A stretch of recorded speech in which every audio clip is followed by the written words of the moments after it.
Fala pessoal, tudo bem com vocês? Hoje eu vou falar um pouco sobre reserva de emergência. Então vou falar sobre o que é a reserva de emergência, vou falar também sobre os objetivos de uma reserva de emergência, o porquê ela é importante para o investidor e por último eu vou falar sobre os melhores investimentos para você colocar sua reserva de emergência. Então caso esse vídeo te agregue de alguma forma, te traga algum conhecimento relevante para você, considere se inscrever no canal e deixar o like. Então, sem enrolação, bora pro vídeo. E já falando sobre o primeiro tópico, o que é reserva de emergência, já fica um pouco subentendido que ela é uma reserva para emergências, e essa reserva de emergência normalmente é o seu custo de vida mensal multiplicado sobre o quanto de mês que você quer ter de reserva.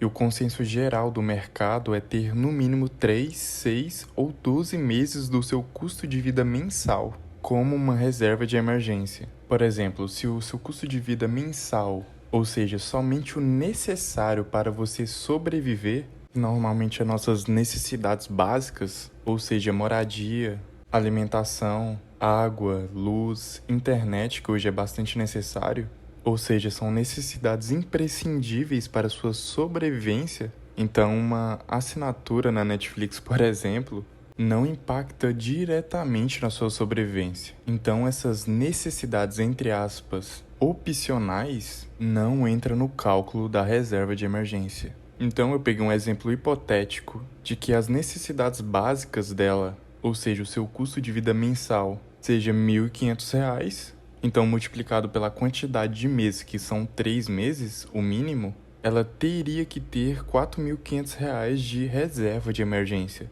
Então é um cálculo muito simples, você vai pegar tudo que é essencial no seu custo de vida mensal no mês e multiplicar pela quantidade de meses que você quer ter de reserva de emergência. Então, caso você queira ter mais meses, no caso aqui 6 meses, a reserva de emergência seria R$ 9.000 e em 12 meses seriam R$ 18.000. Lembrando, isso aqui é só um exemplo hipotético, então você só irá adequar proporcionalmente o seu custo mensal e a quantidade de meses que você quer ter de reserva. E agora que eu já expliquei o que é reserva de emergência, irei falar sobre os objetivos de uma reserva de emergência. E o objetivo principal é segurança, como eu já coloquei aqui.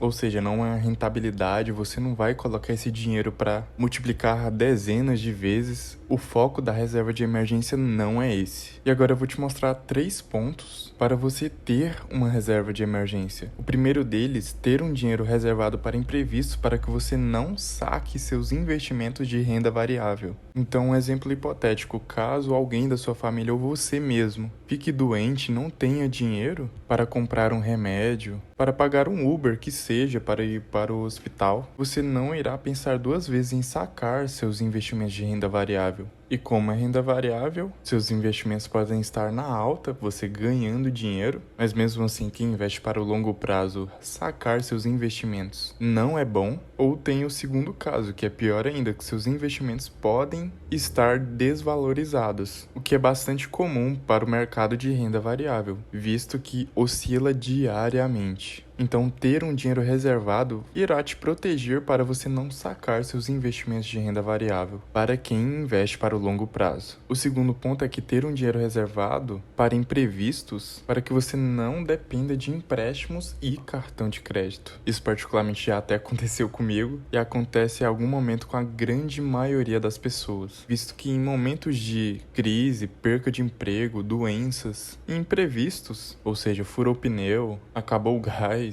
exemplos comuns que acontecem diariamente, pode te fazer pegar empréstimos e usar o cartão de crédito. Particularmente é horrível, visto que os empréstimos têm juros abusivos, ainda mais se você deixar sem pagar, e o cartão de crédito, você querendo ou não, terá que pagar no próximo mês, e caso não pague, essa dívida só irá aumentar. E o último e nem menos importante ponto é que ter um dinheiro reservado para imprevistos, para você não depender 100% do seu emprego, visto que normalmente a grande maioria dos brasileiros, inclusive eu, então caso você perca seu emprego, ou você acha um emprego muito rápido, mas mesmo assim terá que trabalhar 1 mês para depois ter a renda desse mês, ou caso não aconteça, você ficará sem dinheiro caso não tenha reservado uma reserva de emergência. Então, uma reserva de emergência para quem mora sozinho, principalmente, é essencial, visto que imprevistos acontecem o tempo todo.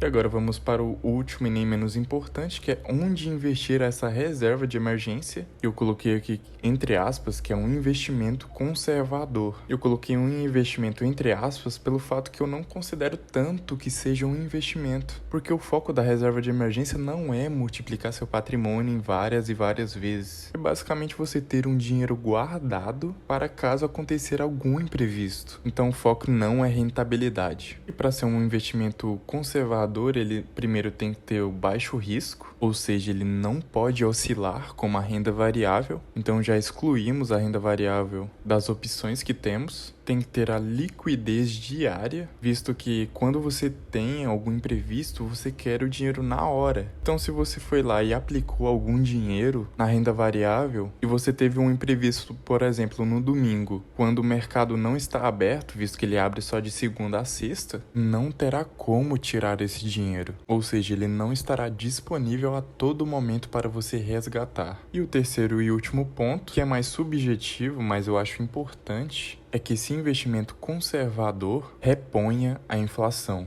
Isso pelo fato que no Brasil temos inflações na média de mais de 6%, como eu já mostrei aqui no canal várias vezes. Então nossa moeda, ano após ano, acaba valendo menos no seu valor real. Nominalmente, os R$100 vale R$100. Porém, de forma real, ou seja, descontando a inflação, os mesmos R$100 que valiam em 1994, em 2022, que foi nosso último ano completo, o valor real de R$100 vale um pouco mais de R$13. Então é um investimento de baixo risco, de liquidez diária e que pelo menos reponha a inflação, para que no longo prazo, a sua mesma reserva de emergência que você constituiu terá que ser reavista ano após ano, caso não esteja um investimento que não repõe a inflação. E aqui eu peguei 4 exemplos bem simples que todo mundo conhece, de investimentos de renda fixa. O primeiro exemplo é o Tesouro Selic, investimento mais seguro. Eu já falei sobre ele aqui no canal, comparando com a poupança, que ele traz uma rentabilidade bem maior que a poupança e ele é mais seguro que ela. Então eu irei deixar no card aí, caso você queira saber mais sobre esse comparativo, mostrando todos os cálculos que eu fiz. E o Tesouro Selic, ele é um título público, onde basicamente você empresta seu dinheiro para o governo e ele te paga uma taxa, que no caso é a Selic, que hoje está bem alta, de 13,75%. Aqui o outro exemplo é CDBs de 100% do CDI, que são títulos bancários de renda fixa, que segue 100% do CDI, e o CDI ele acompanha a rentabilidade da Selic. Tem só uma pequena diferenciação de 0,10, então é basicamente a mesma coisa. Aqui também outro exemplo é contas digitais remuneradas, que rendem 100% do CDI, e como eu disse, o CDI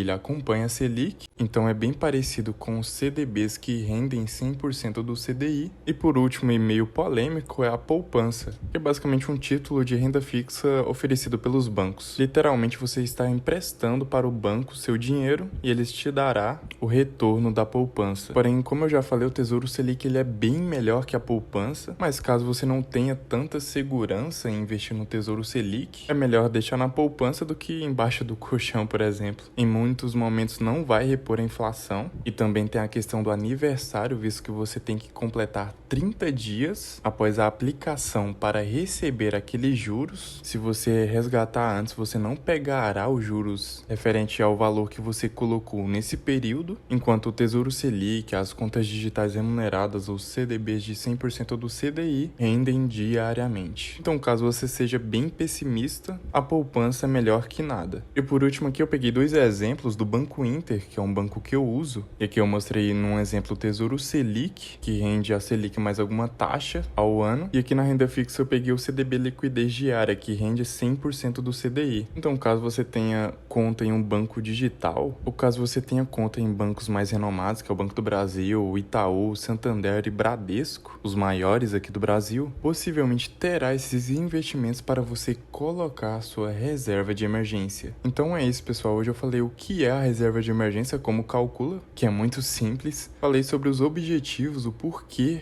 o foco da reserva de emergência não é rentabilidade e sim segurança, para caso aconteça algum imprevisto com você. E por último, eu falei os investimentos adequados para investir a sua reserva de emergência. Então, caso esse vídeo te agregou de alguma forma, te trouxe alguma informação relevante, considere se inscrever e deixar o like. Eu trago 2 vídeos semanalmente, fazendo análise de empresas que eu acredito ser interessantes para o longo prazo, trazendo algumas dicas financeiras que são úteis para mim, que podem ser úteis para vocês, e mostro para vocês os meus investimentos na prática com a carteira do canal. Então é isso, pessoal, um forte abraço e até o próximo vídeo. Tchau!